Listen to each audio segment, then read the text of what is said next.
Hi guys. So today's topic is I'm very excited about, and it's all about making correct decision because let's face it, when we think about big names like Richard Branson, what's the Apple guy name again? I just went blank on Steve it. Jobs. Oh my God, Steve Jobs. That's him. Steve Jobs, Oprah Winfrey. A lot of them don't just rely on the logic, on the reasoning minds. It's all about finding the balance, and balance between what? Between logic and intuition. And even Einstein, he had quite a few things to say about intuition. Like it's like literally the only superpower that we have. And he says, I think the logical mind is your servant and the intuition, I don't know, but you can Google his quotes. Anyways, got quite a lot to say about the intuition.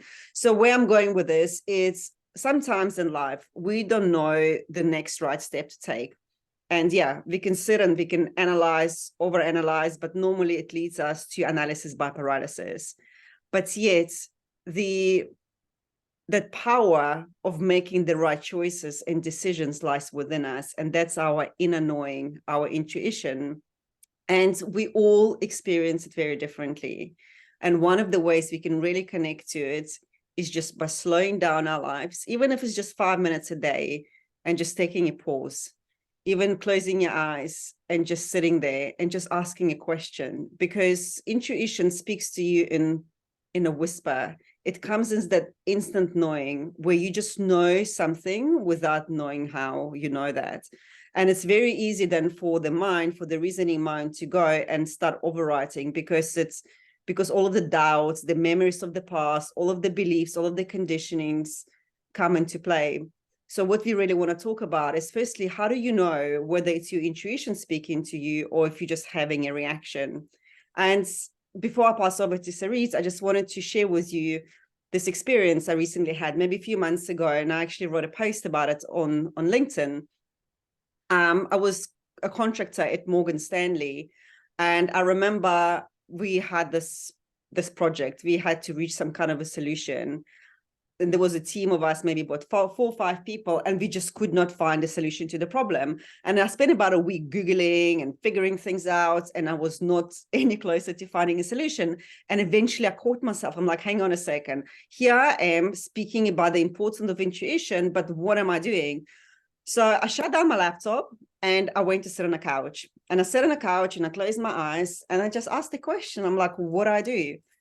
And after about 5 minutes, I had this like really, really random response. It's like, go for a walk. I'm like, well, it's 2 o'clock in the afternoon. I've got a call in half an hour. It's raining outside. I don't want to go for a walk. But that message was so strong, that inner knowing within me, it was like I had to go for a walk. And I know now better than to argue with that voice. So I put my wellies on. For those of you who don't know what wellies are, they're like rubber boots. And I went outside for a walk.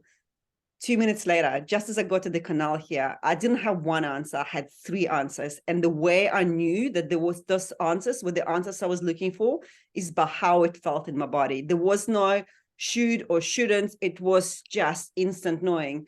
I came home, I messaged the team, we got together, and it was a go on all three of them. So what I'm saying is we all had that little voice within us. And when we ignore it, we can really get stuck in our heads. We can listen to everybody's opinions, everybody's feedback. But at the end of the day, most of the answers, if not all of them, they lie within ourselves. So I just wanted to share that little example with you. So I have to be honest, we usually start those videos by discussing what we're going to say. And me and Lena did not agree on this at all. I told her, even though I think she similarly now agree with me a bit, I really believe that, well, let's define what is a decision first. Okay, you have a goal, you need to break it to step, and you need to take decisions on how you're getting there. Sometimes it's even a yes, no question to stuff that you currently have that you don't have clarity on. That's another term that we're probably going to use, clarity, because sometimes we know where we're going, but there is multiply different approaches, and decision usually for me are how do I approach it, and usually I don't have clarity about it. And I told Lena that I'm a great believer that there is an inner voice that sometimes we as people do not know to do the distinguish between reaction, which for me it's impulses, to that quiet voice that is just saying stuff very clear, not explaining. And I told Lena that for me, first we need to speak about the present moment, because in the present moment, because we have to understand what being is. As Lena said, she was requested to go for a walk because we have that extreme voice that talk to us, and we need to know what we're going to do and how many calls do we have and what we're going to feed the kids in the evening, and it's constantly talking to us. So we are very occupied from actually hearing that small voice. So given something that is in front of us, like 5 minute total attention without stuff, past, present, future, whatever, what we need to do, where we need to go to actually distract us from getting the right answer. And usually when we are reacting, there is completely a whole tone of voice that is literally screaming at you and very, very loud. And that inner voice is very, very quiet. So for me, first, get 5 minutes of stillness, of being, sit on the bench, look at that. Even if you have a plant in the office, just take a coffee, sit down and just, be for a second with the question you're asking. It will give you first the clarity to understand what you're asking. Then it can start bringing you your answer and the way that you can distinguish. And that's definitely I usually look at it as a game, an internal game that you can have between you and you, to what is a reaction and what is that small, quiet voice of knowing what is the right thing to do. And, Lena just mentioned somebody that I think changed the world, Steve Jobs, and he was a genius, okay? He had big goals and he achieved them. Another person that I really, really admire is Winston Churchill. And if you read the book, The Darkest Hour, he had an instinct that people did not want to write the peace agreement with Germany at that time. And he went to take validation. And for me, I never spoke to the guy. I wish I did. But for me, when I read it, I said he got the intuition to actually go somewhere and be at a specific time. And he went on a train and he actually spoke to a lot of brave people. And he got their answers. So regardless of what you think of that specific experience, I'm just using it as an example for somebody who went with an instinct and got the clarity he needed to what he actually think he needed to do, which eventually, as a Jewish person, I really thank him for that. But Lena, do you agree with me? I think we need to have that silent voice. We have to trust that silent voice to actually knowing with no to do that or to do that and just go with it. You maybe have sometimes confusion, but that will definitely get you to the right place of how to act with that voice, to distinguish that voice. Yeah, absolutely. And, we've got to understand it's a practice. Intuition is a muscle, right? So if you want to have a six pack, you don't just go to the gym, you look at like a bench, you're like, yeah, that's good. And then you walk away and you never even touch the bench, or you do like 5 sit-ups. You carry on practicing. So you can always start with something small, even like I'll make a surprise dinner for my family because I think they would like that, and then see what their reaction is.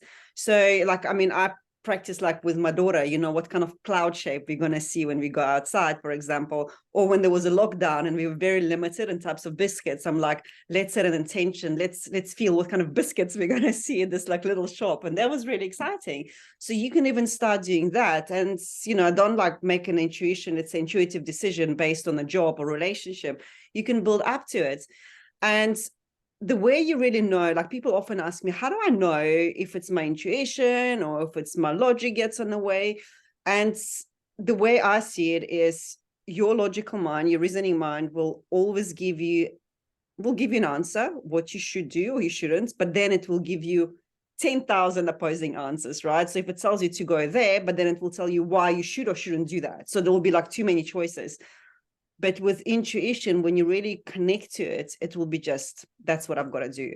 That's it. And sometimes you may miss it, but I promise you, if you practice it, you will nail it eventually. And one thing to really watch out for is your energy levels. Because if you think you should be doing something my intuition tells me I should be, I don't know, writing this email. But as you start writing it, you're feeling drained.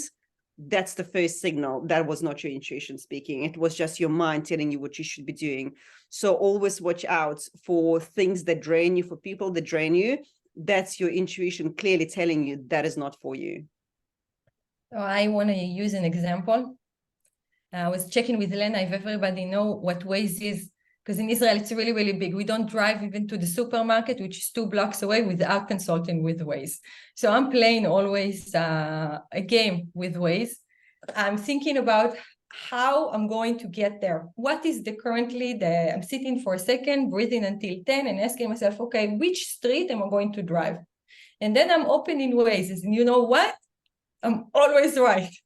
Always right. And this is the kind of games you can play with yourself. As Lena said, this is an exercise. So I'm usually playing it with parking, setting an intention for a parking, and I worry about it. And whoever knows me, I'm very anxious about parking, especially around Tel Aviv. It's a nightmare. I've got big car.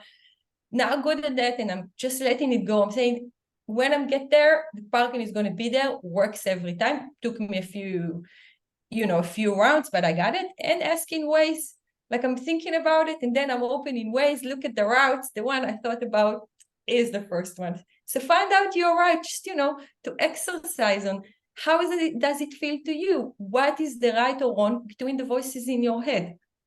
Yeah, that's a great way. As I said, start something small. And one thing I do want to add, coming from a human design angle, I know I haven't really dived into it, and it's still going to come a session.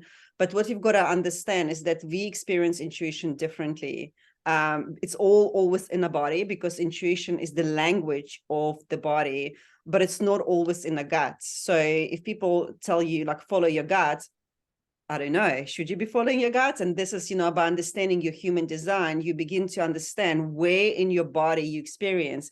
Sometimes it's like that instinct, like that impulse, which is like that knowing. Sometimes it is in the gut. So for me, for example, it's all in my gut area. It's like a body pull towards something or away from something. And the more I practice it, the more sensitive I become to it.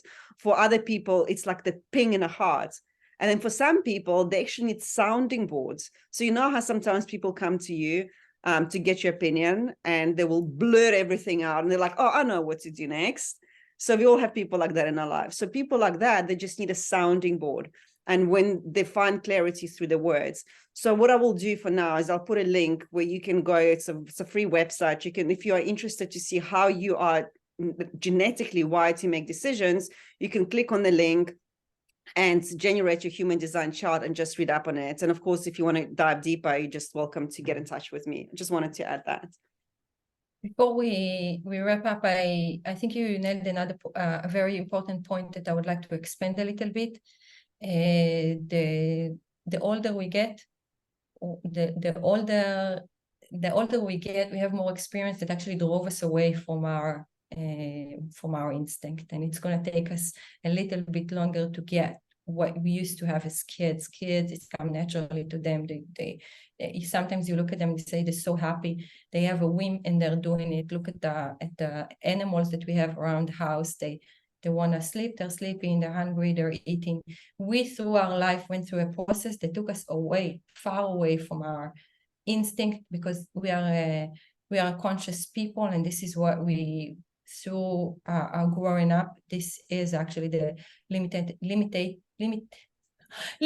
beliefs, I'm sorry, that we're going through, and that's very humanly a natural process. Just remember that we are going beyond that. We are actually getting back a reflex or an instinct we used to have when we were kids. So just reminding you that when you get there, you already know how it feels. You just need to remind yourself of something that you had and you lost, which is very natural to lose, by the way. Yeah, it's not learning really how to become intuitive. It's not learning how to love yourself. It's not learning how to do all of these things, because we are already there. And it's just over the layers. We've been building those walls. It's like layers of onions, and all this work, becoming self-aware is doing is just like gently peeling layer by layer. And remembering what we used to have. And I'm sure that when you get there to that point, you will know what it feels like. Yeah, so let's quickly summarize how to connect to your intuition. I think a lot of us, if you guys still here and listening, and if you're on a channel, you understand maybe what intuition is and why it's so important. So step number one, not step number one, but point number one is find quiet somewhere in your day, even if it's 5 minutes, like first thing in the morning, last thing at night, during the day, ideally a few times a day. And especially if you're stuck on a problem, just ask universe, ask whoever you believe in, right? It's like ask for an answer. Okay, Sarit, what would your tip be? My tip would be present moment, because you know this is my biggest passion. But it's also breaking it down, meaning ask for something very, very clear. Don't go for a monologue.